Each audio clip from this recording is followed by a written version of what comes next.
Magandang gabi Pilipinas, kwentong politiko na. Oras na muli para pag-usapan ang mga kaganapan sa politika ngayong maghapon. Araw ngayon ng Lunes, April 3, 2023. Ako, si Jigo Postolero. Narito na ang ating politiko headlines ngayong gabi. Boying Remulla, giniit na si Kong Arnie Tevez ang tinutumbok ng investigasyon bilang main mastermind sa Digamo Slay.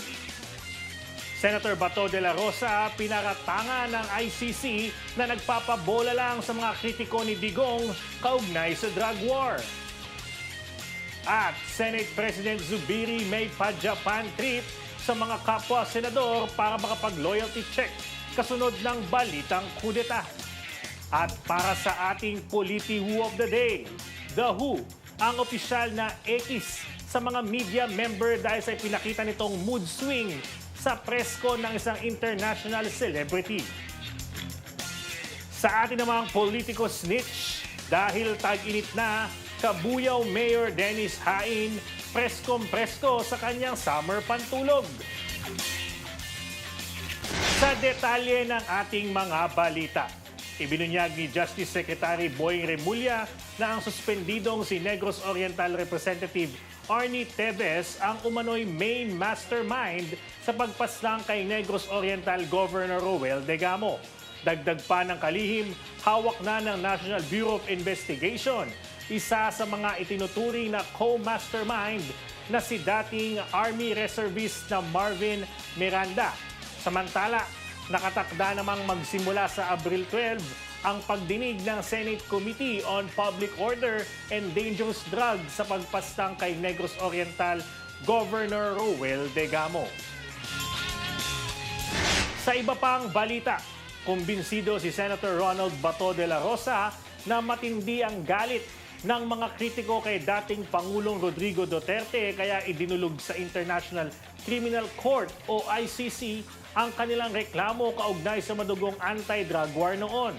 Sinabi ni Senator Bato, alam din ng mga kritiko na hindi nila kayang diktahan ang mga lower court sa bansa kaya naghanap ng ibang forum para makaganti sa dating Pangulo.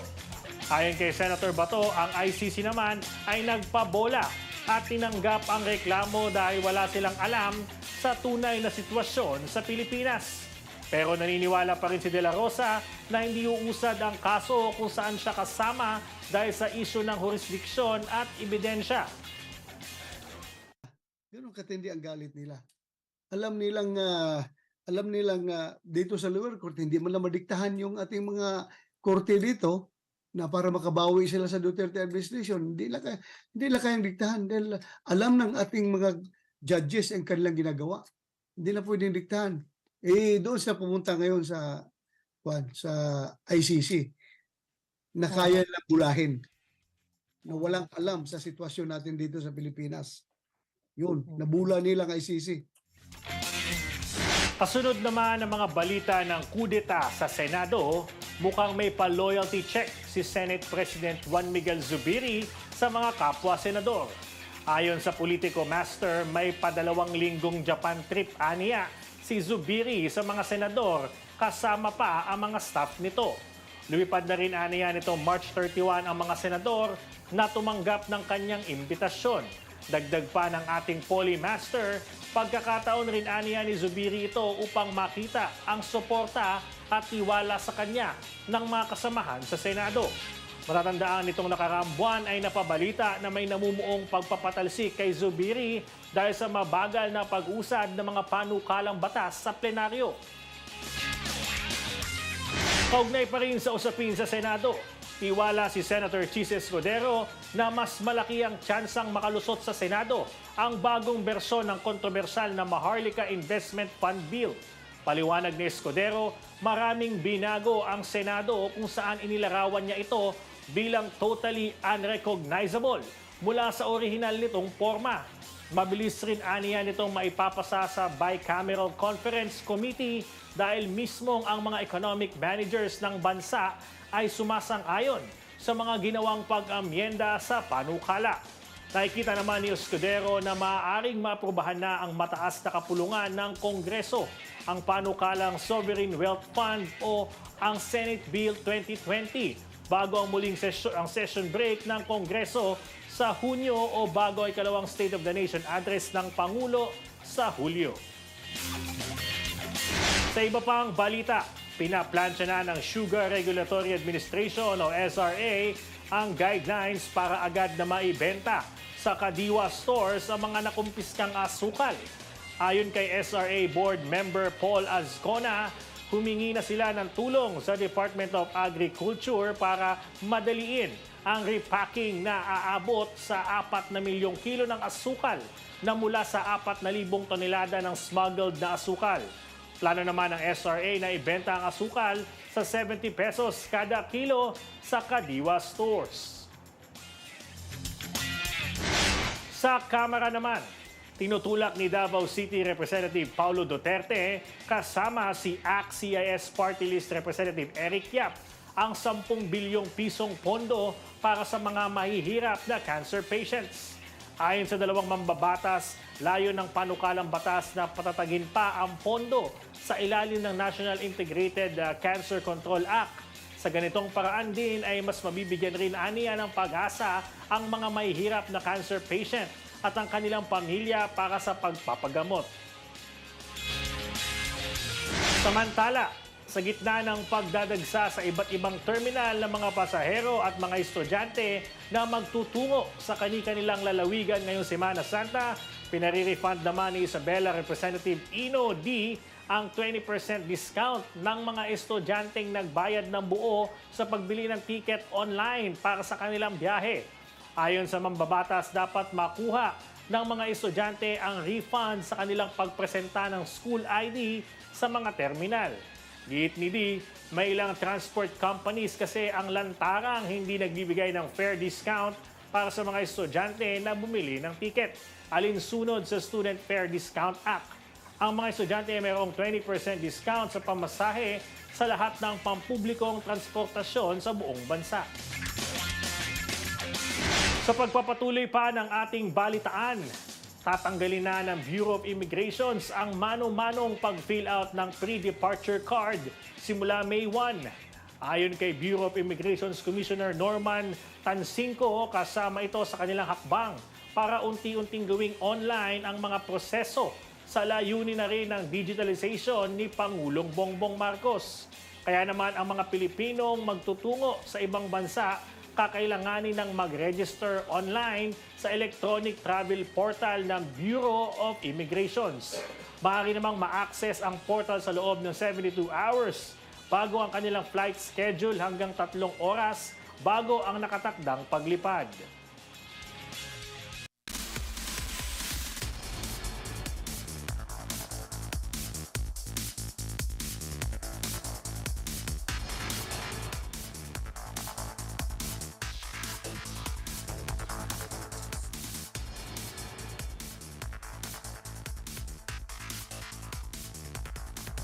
Para sa ating balitang pangrehiyon, may ulat si April Magaling. Matunog ang pangalan ni dating Pandan Antique Mayor Jonathan Tan bilang susunod na chairman ng Subic Bay Metropolitan Authority matapos magbitiw sa posisyon si Chief Roland Paulino Sr. noong 1 linggo. Inaasahan na iiwan ni Paulino ang kanyang posisyon epektibo sa April 15. Aniya, nais niyang bigyang laya ang kasalukuyang pamahalaan na makapili ng bagong SBMA chairman alinsunod sa kagustuhan ni Pangulong Bongbong Marcos. Samantala, mariing itinanggi ni Paulino ang balita na may bagong posisyon sa gobyerno ang iniaalok sa kanya. Sa Bacolod City naman, inilunsad kaninang umaga ni Mayor Alvi Benitez ang SRA-BBM Sugar Program kung saan maaaring makabili ng 70 pesos per kilo na asukal ang mga residente. Paglilinaw ni Mayor Alvi, hindi magmumula sa nakumpiskang smuggled sugar ng SRA ang kanilang ibebenta at mismong ang ahensya umano ang bumili nito para sa nasabing programa. Kaugnay naman sa regular availability ng supply, iginiit ng pamahalaan na nakabase ito sa ibabagsak sa kanila ng SRA.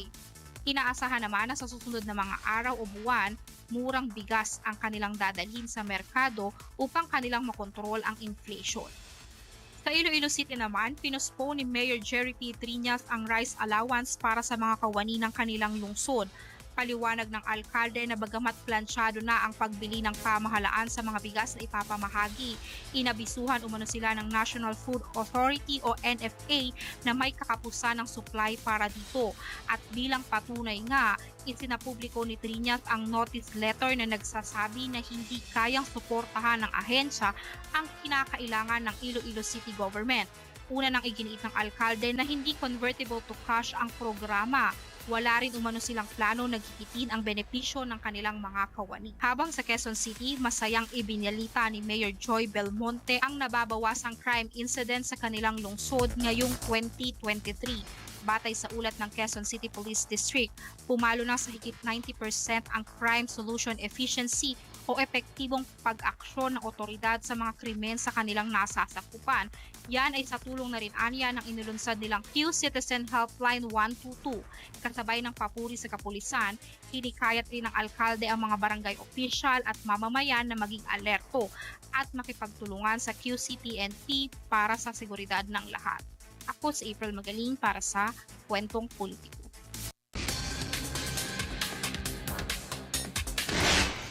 Ito na ang ating Politi-Who of the Day. The Who, ang opisyal ng Malacanang na umastang spoiled brat umano sa nakaraang presko ng isang foreign celebrity o FC na bumisita sa Pilipinas. Ayon sa ating scooper, panira ng mood itong opisyal sa kalagitnaan ng tila banding ng FC sa mga miyembro ng media. Nagmukha daw tuloy kontrabida ang politiko subject. Paano ba naman umeksena ang lolo mo at ipinag-utos na tapusin na ang event? Hindi nga daw mapigilan ng ilang mga invited media member ang madismaya sa opisyal dahil sa inakto nito na tila hindi sila pinahahalagahan. Bagi kasi ng imbitasyon ay ang pangako na magkaroon sila ng ilang minutong one-on-one interview sa FC, pero dahil nag-attitude ang opisyal, napornada ito. At ilan lang ang nabigyan ng chance. Nangangamoy favoritism nga raw. Dahil ang malaking chika, after daw na palayasin sa venue ang mga media, nagkaroon ng one-on-one interview sa FC ang isang controversial host na very close sa opisyal. Bagamat itinanggi daw ng kampo ng opisyal ang pagtantrums nito sa event at issue ng favoritism, hindi na nakalusot sa bad shot review mula sa mga mamamahayag ang ating subject. Clue, ang opisyal na ito ay baluktot ang dila sa pagsasalita ng Tagalog at malakas ang koneksyon sa Malacanang kaya nakapasok sa posisyon sa gobyerno.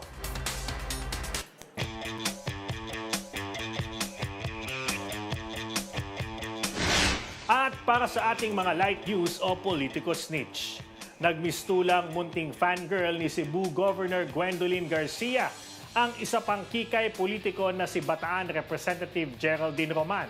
Sa kanyang nakaraang pagbisita sa probinsya ng Cebu, nagkaroon ng pagkakataon na mag-catch up ang dalawang opisyal kung saan panay ang papuri ni Roman sa beauty and strength ni Garcia bilang ina ng probinsya, na ayon sa kongresista patunay na dahilan kung bakit nananatiling maganda ang buong Cebu province. Mistulang sinorpresa rin ni Garcia si Roman ng mga native product and food ng Cebu, kabilang na ang rattan bag, spicy dilis. Batid rin ng mga larawan na kanilang binahagi ang excitement ng kanilang pagkikita. Samantala, Pinoy naman si Kabuyaw Mayor Dennis Hain sa kanyang super comfortable and summer-friendly pantulog. Sa social media page nit, ibinida niya ang umano'y best pantulog ngayong tag-init. Ramdam mo sa mukha ng alkalde ang hindi ng init ng panahon, pero sure naman na na-achieve ni Mayor Dennis ang preskong pagtulog, mapatanghali pa yan o gabi. Dito sa kanya, hindi lang basta luma, kundi punit na sando na naging spaghetti strap na lang. Ox lang yan, Mayor Dennis. Hindi ka nag-iisa. Trending yan ngayon sa buong Pinas.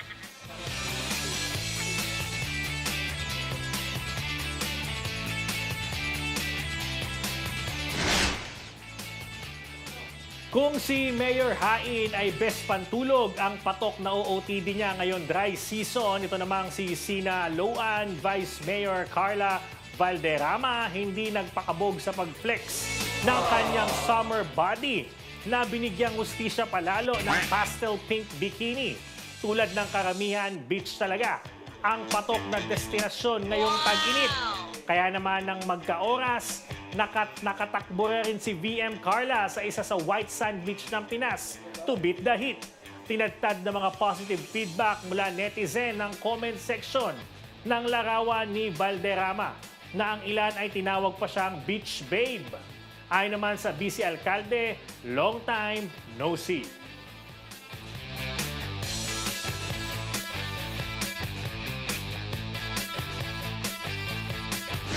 At yan po muna ang mga balitang ating nakalap sa buong maghapon.